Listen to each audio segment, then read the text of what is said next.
This is the Black Power Chronicles project in Washington, D.C.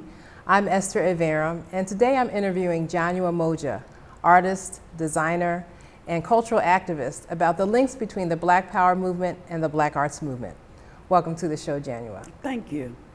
Well, you grew up in Baltimore, and tell me a little bit about growing up there before the advent of these movements in the 60s. I was of the first generation of my family born in Baltimore. My family is originally from North and South Carolina. So I had a wonderful childhood. I remember going to church on Sundays, going to my mother's beauty salon during the days. So that's where you would meet people from around the community. My family were longshoremen, educators, working at hospitals. And so we got a wonderful mixture of us working and being actively participating in the times of Baltimore. But Baltimore was also a very segregated and racist place. Yeah, but as a child, you know, that's the way of life. That's the way things are. So that's the way my family saw it. And it was get used to it. This is the way it is. So the 60s was very, very welcoming because that meant change from that way of life. Right. And so tell me about that change. What is your memory of the advent of the kind of Black Power and Black arts movements there and the change it made around you? It was very, very eye-opening, something different and new, because again, coming from that culture, we did not see ourselves being a part of any movements or anything. So I think it was with the civil rights movement, the Black arts movement, and the Black Power movement is what really made the change in us as a people. And me specifically, I was very much taken by the artists of the time of the Black arts movement. And so who were some of those artists and how did they impact you?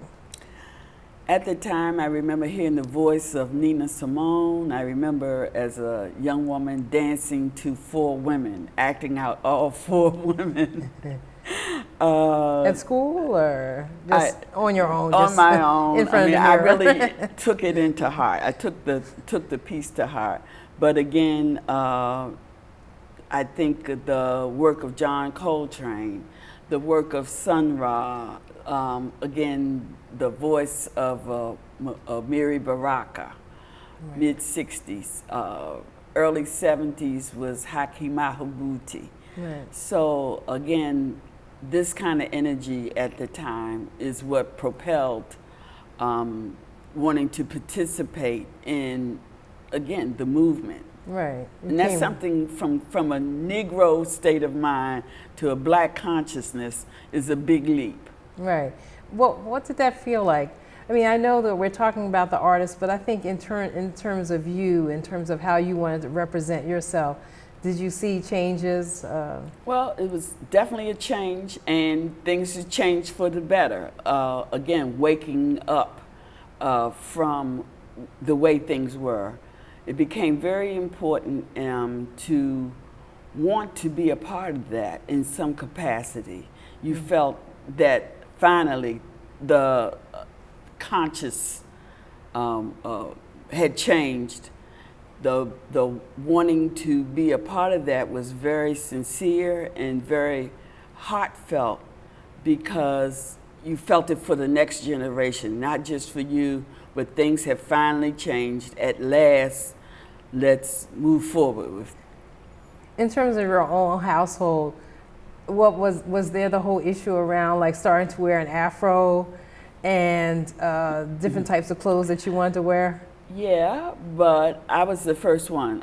Remember, I said my mother was a beautician, had her own beauty salon. Wow. I grew up in the beauty shop culture. So going natural That was a big change. Tell me about that. Well, again, you press and curl lifestyle.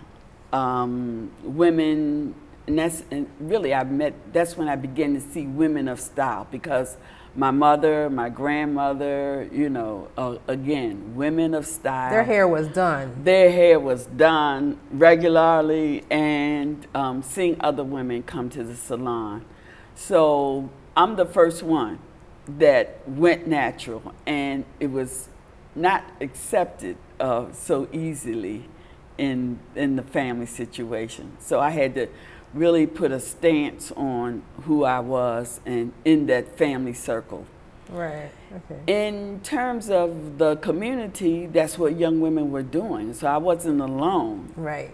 And I remember looking back at a photo of one of the presentations I did early on, and all the women in the audience had naturals.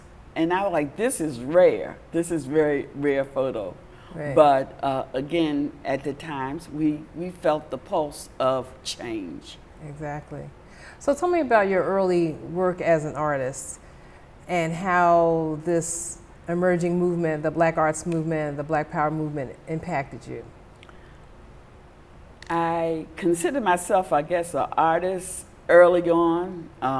I thought I was being creative in my the way I adorned myself, the way, again, wearing your hair, certain styles, and the kind of clothing that we chose to wear. This is the era of the early dashikis. So I was right on that. I had my grandmother's sewing machines. I started to affiliate myself with young people in the community. We had the Timbuktu Educational Center, and with that I began to teach others how to sew early on. We also had Soul School, which was very informative and letting us know what was going on in Africa, and also accepting that we were African, people of African descent. Mm-hmm. Rather than we're just Americans, Right, and I right. think that was a big change, but that's what Soul School did for us. People began to change their names, change the way they wore their hair, change their clothing style, and I was very excited by that. We were something other than just being Negroes. So who taught Soul School? I remember a brother named Alubala. I can't, and that's all I remember, the first name. But again, the mindset that we need to be educated about who we were. Mm-hmm. That was very exciting at that time. And I think also, again, with the work of poets, writers, I remember, like I said, Haki, but there were other writers that did heartfelt work that reminded us that we had a linkage, a history, a culture that was much more than what we were told initially. So, you talked about changing your hair, but I imagine at this time you changed your name as well. That came a little later, Okay. when I finally got the nerve to change my name. Yeah. Being accepted in your family circles when you take moves like that is very significant. Mm-hmm. Mm-hmm. So did you already consider yourself to be an artist at the time that you were impacted by the Black arts movement, or did the Black arts movement and the Black Power movement kind of push you in that direction to be an artist? I would say it pushed me in that direction. I Right. was creative, I've always felt, because like I said, just growing up in a particular household that I grew up in, we were more comfortable in doing whatever the society as a whole was doing. So I felt that it was my obligation to bring in another flavor to the family, to the group, to the community. Mm-hmm. And it did propel me to make creative moves in the direction of the Black arts movement.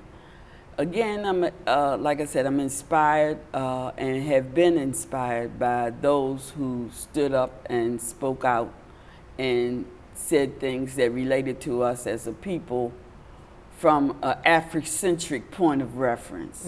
And that's what brought me in. So the half-century point of celebrating the Black Power movement is really kind of marking, 1966. And so in terms of giving people some reference to that time, where were you? Were you like in high school, going into college around that time? Going into college. I first attended the Community College of Baltimore. But, and around that time, this was my first marriage, a brief marriage. But the good thing out of that marriage was my husband bought me a sewing machine, and he bought Message to the Grassroots, Malcolm X. And so again, this was the era that we started wearing the dashikis, and from that on, I just kept moving and growing in that direction. I felt that finally we shook the chains of Negrodom. So tell me a little bit about college. I know that there were some professors, and you were at the... I was at Community College of Baltimore initially. And there were some professors that were influential to you.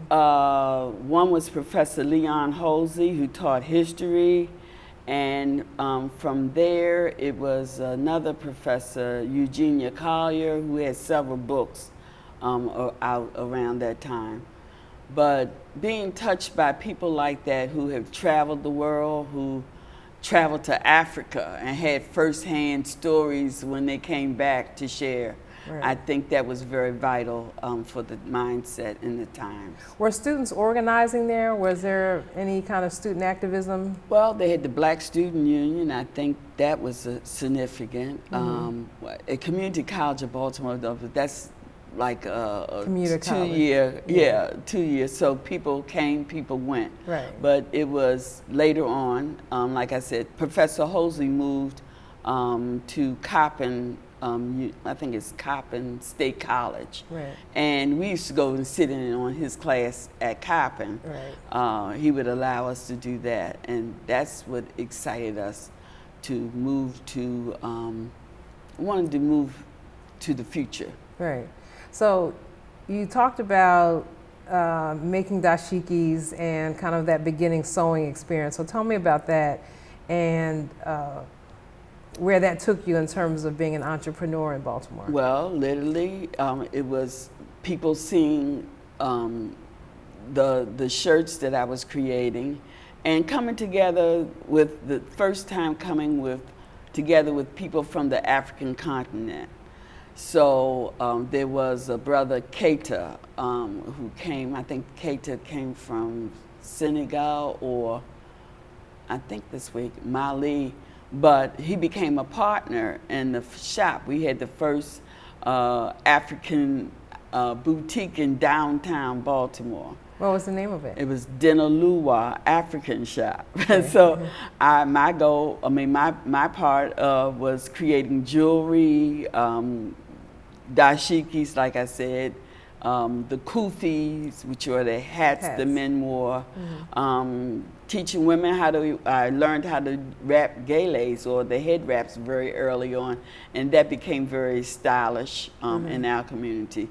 So we were selling African fabric, which is something very difficult to run across in Baltimore, and we began to get noted for that. And then I started to be asked to do wedding garments. Can you make wedding dresses and what have you? And that's what started really the beginning of seeing myself as an entrepreneur for the first time, seeing myself as a designer, seeing myself as a all-around artist. And later on, I attended Maryland Institute of Art in ’74.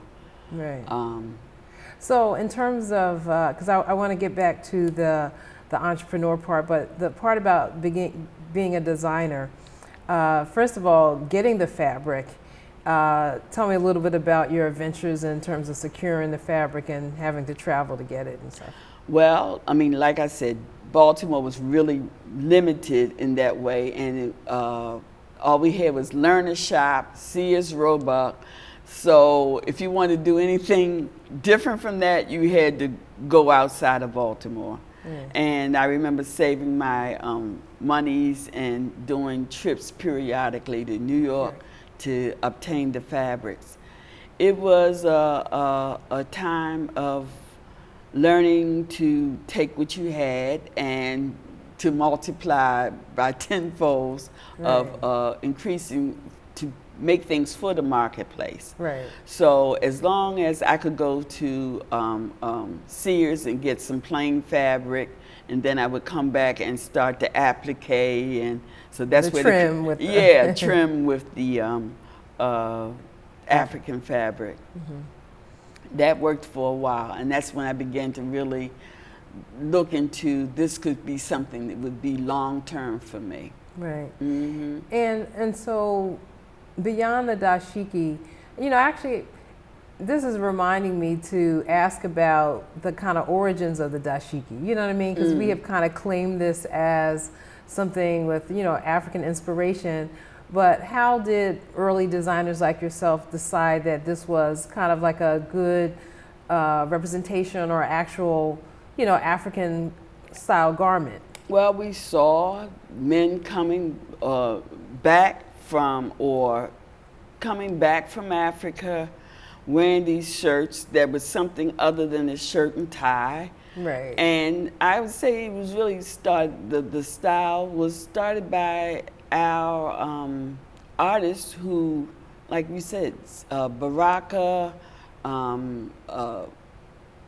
others, Nina Simone was a great inspiration. I mean, in terms of wearing the African attire. I don't know who designed for her, but again, when she took up the mantle of from head to toe, she really set off a very strong presence that other women wanted to emulate. Right, right. So those were some kind of style icons. That gave you something to go on. Right. Exactly. And we started to add, like I said, I started doing wedding garments, and it became another step beyond that.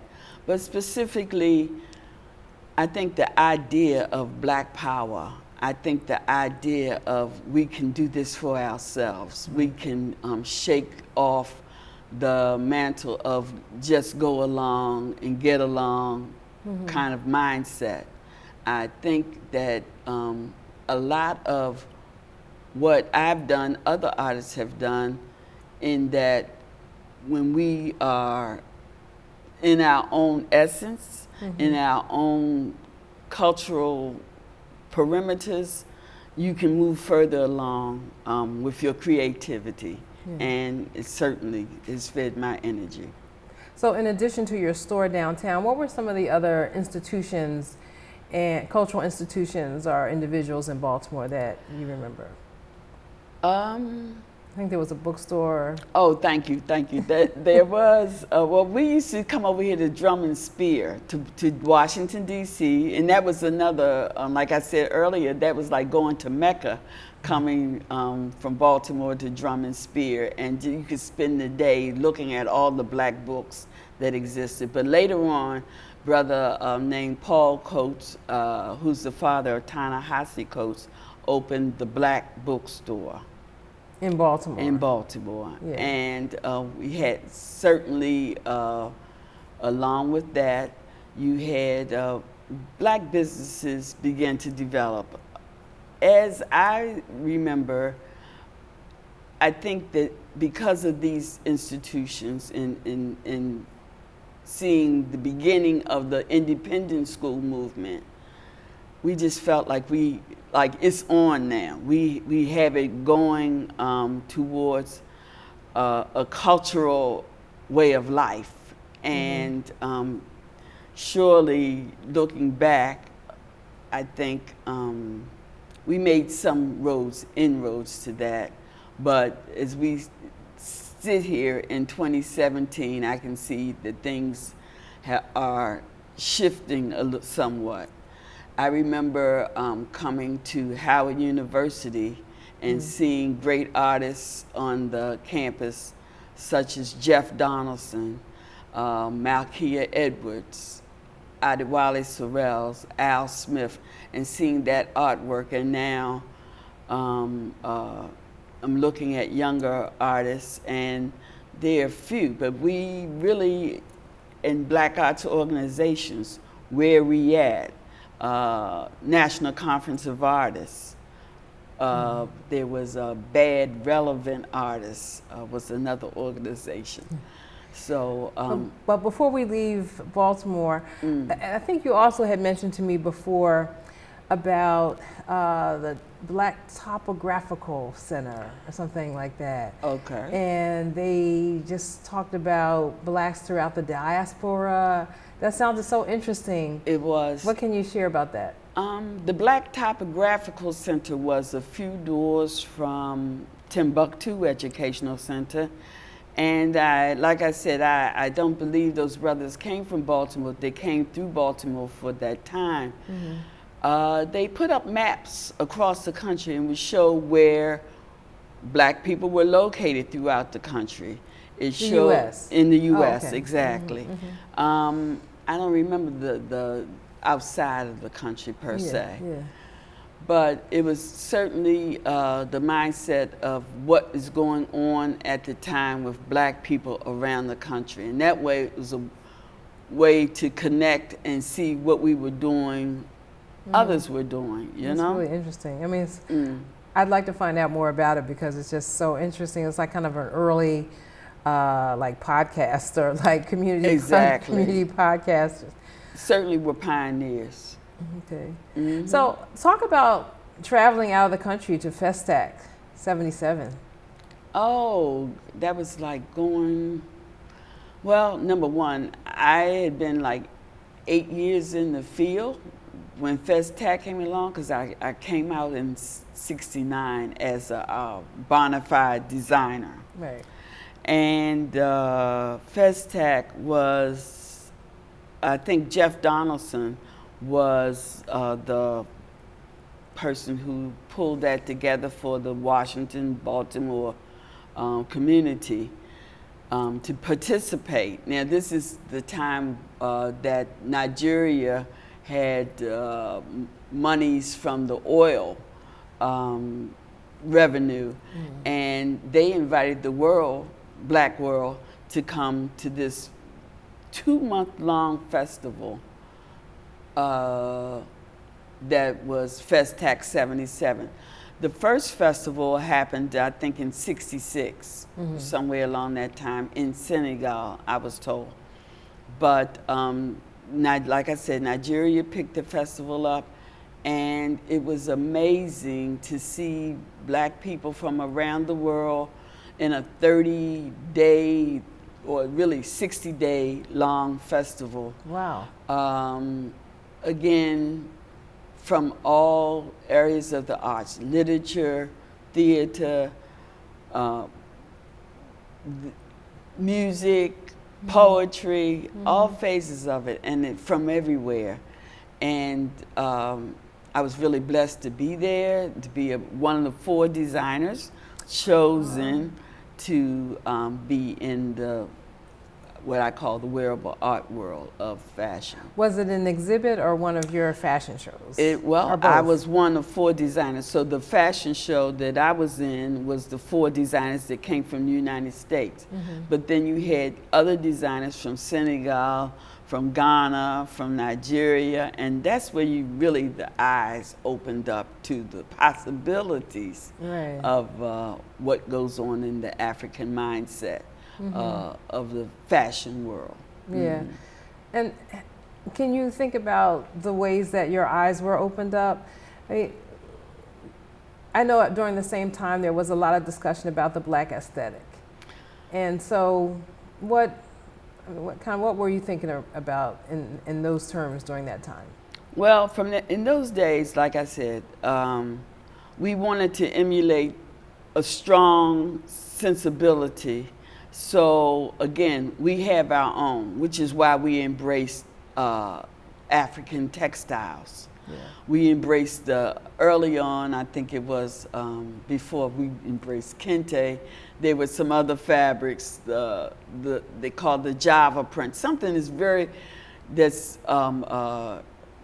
put out, I'm trying to think, these Chinese-made dashikis that's put out now. We had like Nigerian fabrics, we had Ghanaian textiles. These are the fabrics that we really moved towards. Hand-woven fabrics. Beautiful fabric from Nigeria is called ashoke, which was all hand-printed. And then you had the mud cloth. Right. So around this time, again, the excitement was making our own clothes, making our own fabrics, and again, lending ourselves to the marketplace as a whole. Okay. So I know at some point around this time you were also dating again and getting married and moving to DC. Yes. So now I want to kind of move to DC and talk about your experience here and you know, how you worked as an artist here. Why don't we start with that? You know, how your work continued to evolve as an artist when you moved to DC. Well, I wanted to, again, this is where the art activism really stepped up in DC, and it was a wonderful energy going on at the time. I'm married to sculptor Alan Uziki Nelson, and as a part of the community, I became involved in the National Conference of Artists, which is a 40, I think it's probably like at 50-year point as well. But I participated in that organization as a whole. I remember doing a lot of volunteer work. I worked at RAP Incorporated, which is a drug rehabilitation program, and I taught cultural arts there. I worked with senior citizens throughout the city under the umbrella of Senior Citizens Community Development Center. So I began to see that arts, cultural arts, could fit in a lot of areas that we were trying to bring up the consciousness of the people, getting us to recognizing that we had a rich history, rich culture, and a strong foundation in our legacy.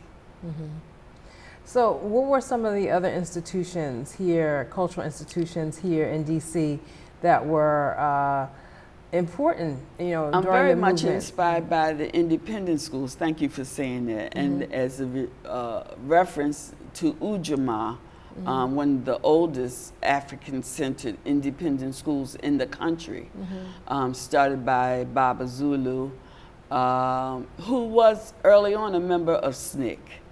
So the mindset of that, around 74, 75, I remember meeting Dr. Frances Cress Welsing, very much inspired by her work. And these people were all in DC, so that's what made DC so important. Again, I mentioned Drum and Spear. There were wonderful activities going on, cultural activities throughout the city. And I think that's what really harnessed the energies to wanting to participate in the movement, what was going on at the times. I mentioned people in the organizations like from SNCC, CORE, the Black Arts Movement. I mean, again, everybody in one area, and that was Washington, D.C. And I think that in terms of a lot of the visual arts, Howard University was very influential at that time. I think you started to mention some of the people earlier. Exactly. Well, again, the work of, like I said, Professor Alfred Smith, Malkia Edwards, of course, Jeff Donaldson, a brother from Ethiopia, Skunda. Again, bringing in mindsets that really showed the cultural perspective. We weren't doing abstract as much as people do it now. And it really, again, black figures, black ways of seeing and being is what made it work for us. Right. I think Ed Sorrell's also was. Oh yeah, that thank time, you, right? Adewale Sorrell's. Yeah. And how about some of the other artists and other disciplines? I know from living in DC, not that long, but being familiar with like Conqueron dance, but there was other like dance. There was Melvin Deal and the African Heritage Drummers and Dancers. Thank you, because I used to come over from Baltimore to see Melvin Deal perform back in the day, and so it was really the energy of being here in the times.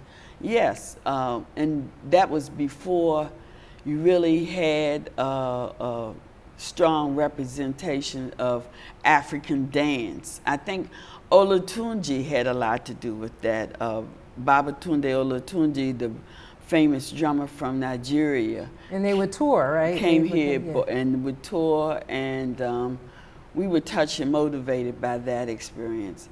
That all, again, it became like a mixing pot of what was going on around the world, actually. The world had to come through DC, and I think, again, from South Africa, you had Hugh Masekela at that time. Mary Makeba. Yeah, Mary Makeba. Who really had a great style. She did. I love the album where they have these hats that are kind of going up like a tube, kind of. It was like a rooster cone, actually. That particular style came from the Fulani people. I love that hat, and you know, sometimes like my locks are not like looking like they should look. And I said, I need one of those hats to put on my hair. Oh, you talking about the South African hat that went? No, it's like kind of goes up in a tube. It, you know, it just. I'll show it to you. Okay. But she was in that when she was in this girl group. Before she became a solo artist. They all three of them are in this, and they have these nice dresses on, these heels, and I said, that's and you know, Miriam and Nina were friends. Okay. So I'm sure they kind of influenced each other along the way. Yeah. But again, I was looking at all of that and trying to connect. Through the National Conference of Artists, I began to put on fashion shows from different designers from around the country. So when the 5 years that I worked with them for the fundraising aspect of the meetings that we would come together, we would have these luncheon fashion shows. And that's when I began to be in contact with other designers from around the country. Yeah. So when we talk about dance and we talk about performance, it makes me think of your fashion shows. I know that you've had an opportunity to do fashion shows in many parts of the world, so talk about those, and then we'll talk about the idea of performance connected performance with that. art. Yes. Well, early on, like I said, I was inspired by Sun Ra. Yes. Sun Ra was the first artist that I saw that took the idea of music off the bandstand, and it became a pageant of cultural beauty. Sun Ra took it to another perspective. Space is the place, and even dare saying that, you know, black people came from outer space is a major leap. So describe one of those performances and those experiences. When Sun Ra used to come out, initially you would hear the music, and then then you would see the dancers before him, the instruments, the various musicians and the various instruments would come out, and then Ra would come out in his grand robe and headgear or whatever that was made at the time. And it was just, you don't have to do it the same thing the same way. Right. Then I witnessed Barbara Ann Tier and the Black National Theater Company, and some of their performances was groundbreaking. And then it was Miri Baraka doing the play Slave Ship, and seeing dancers, actors come. You would sit next to somebody, and then they end up being a part of the theater company. So that idea, you don't have to do things the way everybody else does it. Right, That struck me very strong. I chose to do my own shows because, again, I got tired of seeing the way we were represented in European and the Ebony Fashion Fair type shows. Okay. I wanted to bring it to a cultural perspective. Music plays a very strong part of my productions. I look for people who are stage ready, oriented, natural dancers, and being their natural selves. Mm-hmm. So I always look for women who basically were already into the culture, and the everyday sister, not really models as from the European perspective. You know, I didn't look for 5'9" and 90 pounds. I looked for us in the way that we are naturally, you know, and I think that's what made things so profound. Some of my travels have been, some of my shows have been shown in Senegal. Mm-hmm. Nigeria was my first time out in Festac, and then that's what really got me started. Like, this could really move forward to some other places. In the early 90s, I started to go to Bahia, Brazil. 88 is when I first went to Brazil. And I started to, again, pick certain things from that culture that I wanted to highlight and add that to my performance productions. And since then, I've been to Cuba, did 2 shows at the biennials in Havana, of course, London, and I think it's all I can remember now. Things are going by so fast, it's hard to... And Havana, you mentioned Havana. Yes, I did 2 shows there, and the last one was in 2014. Yeah, I remember you showed a lot of that video from Havana when we did the Emancipation show at the District of Columbia Arts Center, marking the 250th anniversary of the Emancipation Proclamation. And what was really striking is that we were able to kind of draw parallels about our own experience here as African Americans and the experience of people in Cuba. Exactly. You know, and also, I think you showed some video of a fashion show on the National Mall. Yeah. I did the Will to Adorn. Yes. That was done by the Smithsonian Folklife Festival, right, during that time. Yeah. And I also just wanted to bring in, I worked with Sweet Honey in Iraq. I did their costumes. I don't like to use that word, costumes, but I did their their wearable art, I should say. I worked with them for about 10 years, and I did 4 different sets of garments for them. And then at that time, that was hard work because I usually, I think it's 7 members at that time, Sweet Honey, and I had to take everybody's personality into account. Everybody had their own particular style, but it was a major, major piece for me to see my work on stage in such a strong, through such strong work as the work that Sweet Honey does. Right. And I know more recently working with Navasha Daya. Thank you.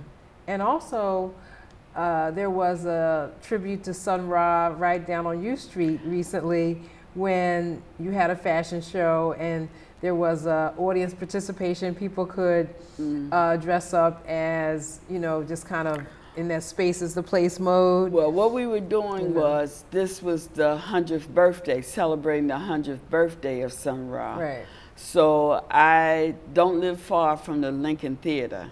And keeping in line with the pageantry, I thought we should do a procession from Belmont Street to U Street, and I call it the March of the 22 Goddesses. Actually, it was about 18 of us, but I kept it at 22, being a master number. and we adorned ourselves and wore my garments and came out. It happened to be Halloween. I don't celebrate Halloween, but it just happened to be Halloween because they said that was one of Sun Ra's favorite holidays, exactly. So we marched from my home to Busboys and Poets, which is on the corner of what's that, 14th and V, right. And then we stopped in front of Ben's Chili Bowl and did something down there because that's one of the oldest black establishments in the city. And then we went on to the Lincoln Theater and we did a beautiful program with the Sun Ra Orchestra under the guidance of, I think his name is, oh gosh. What? Nasir Abed? No, Nasir Abed? I'm not quite sure. Oh, I'm sorry, I forgot. But that's all right. It was an he's awesome Sun Ra. show. It was Sun Ra. No, because this Marsha Allen. Thank you, Marsha. Marsha Allen had been Sun Ra's sidekick for so long, and he's now carrying on the work of Sun Ra through that. So I, again, was very much wanted to be a part of that because Sun Ra was one of the first artists that I saw back in the day that inspired me to want to be a part of the arts world. You know, I actually tried to participate that night. You know, I helped my husband wrap himself in this really kind of authentic African wrap, and he did fine. You know, he was up on the stage, but like I had like a wardrobe malfunction. I couldn't actually go up there. I'm sorry, I'm not really that adept at wrapping fabric, and it was like kind of coming down. But anyway, we were there, and it was an awesome show. Thank you, thank you. But the now you also started an organization, the Golden Age of Black Art. One of the founders of that. Tell me about that. One of the founders of GABA, we called the GABA Golden Age, and it was a movement, more of a movement. We were trying to really activate. Art is something, if you don't activate and utilize it, it kind of folds in. So we wanted to do something in DC that again gave a flavor. The GABA Gala, did you happen to attend one of those? I'm not sure. We did, I can't remember. I think 3 GABA Galas in the city. One was up here at UDC. The other one was what is now the DC Historical Society down by, is that Mount Vernon place? Right, right. A beautiful white marble building. We had the whole building to ourselves. And we just, we had the Paul Robeson room, the Fannie Lou Hamer room. We did an altar. We did the March of the Elders, a procession rather of the elders. We had a wearable art show. We had a couple culinary artists, and back in those days we had I worked with the brother Mamadi Naasuma and what's that? I forgot the name of the band again, but a beautiful band of drummers and musicians. Again, and told us to come out wearing our royal best. So, you know, we don't have many places to go where we can just dress up and be ourselves. And it was just, each time we did that was a wonderful, wonderful experience. The GABA committee was Marvin Sin, Akosawa Bandeli, Akili Ron Anderson, and my husband and myself.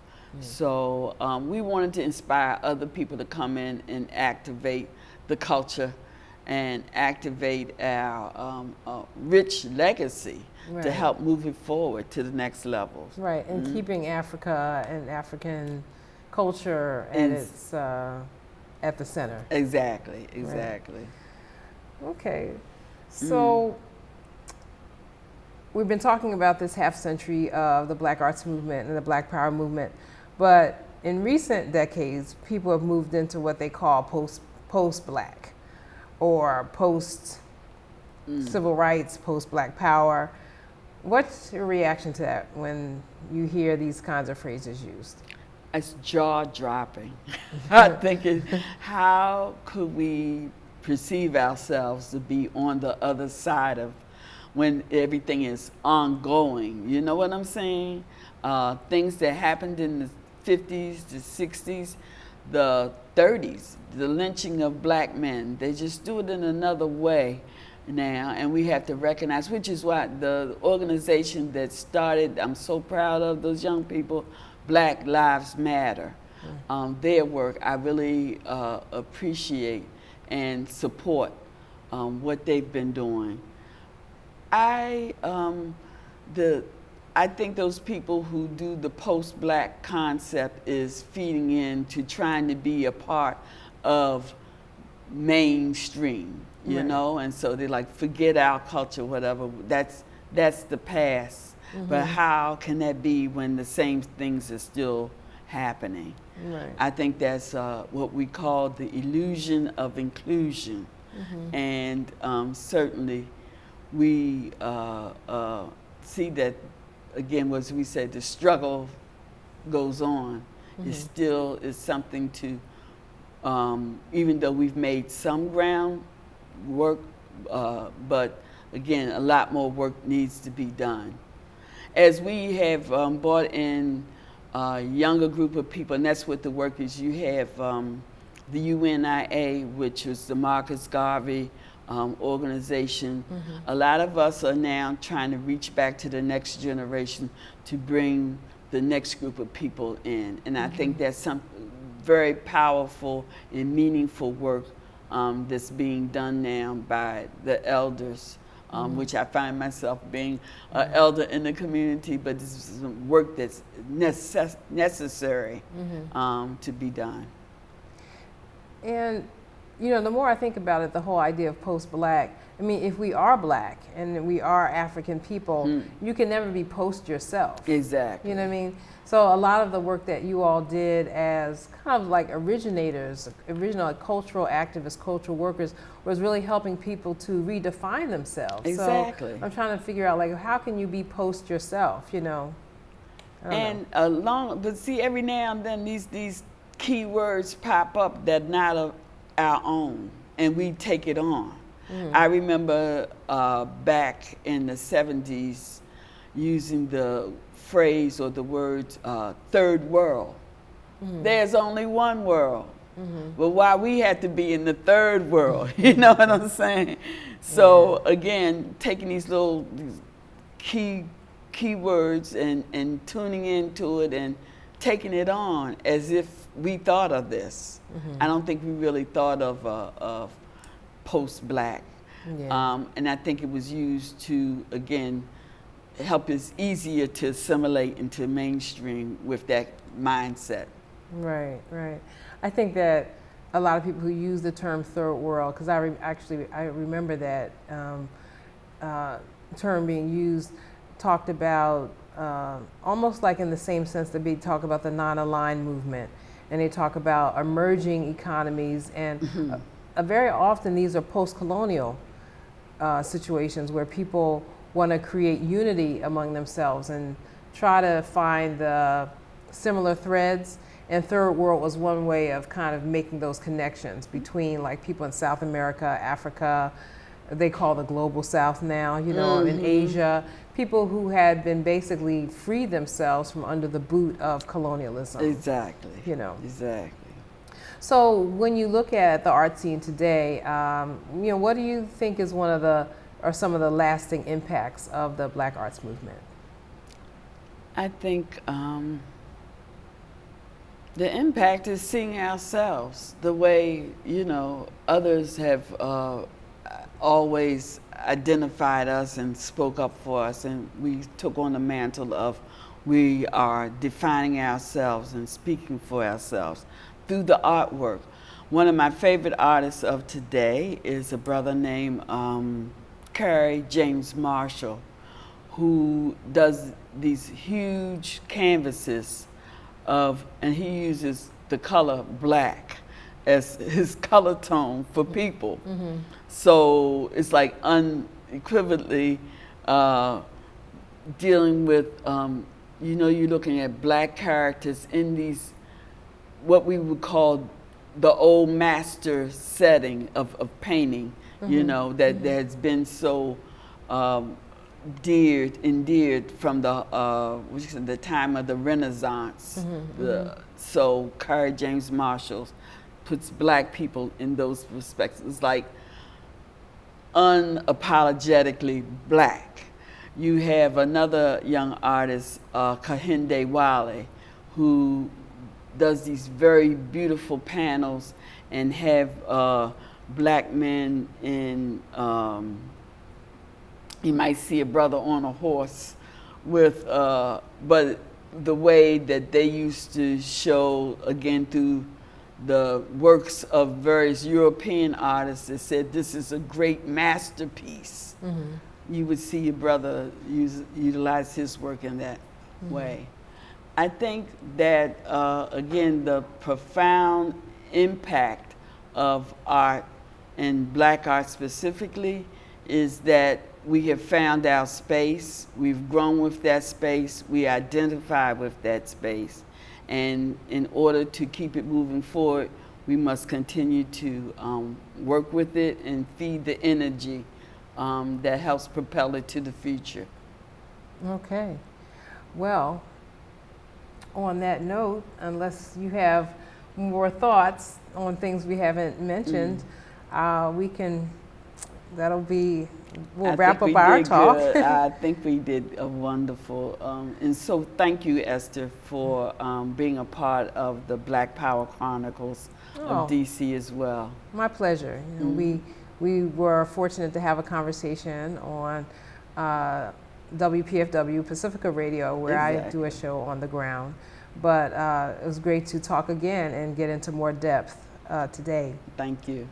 I've been speaking with Januwa Moja, artist, designer, cultural activist based here in DC for the Black Power Chronicles. I'm Esther Averum. Thanks for joining us.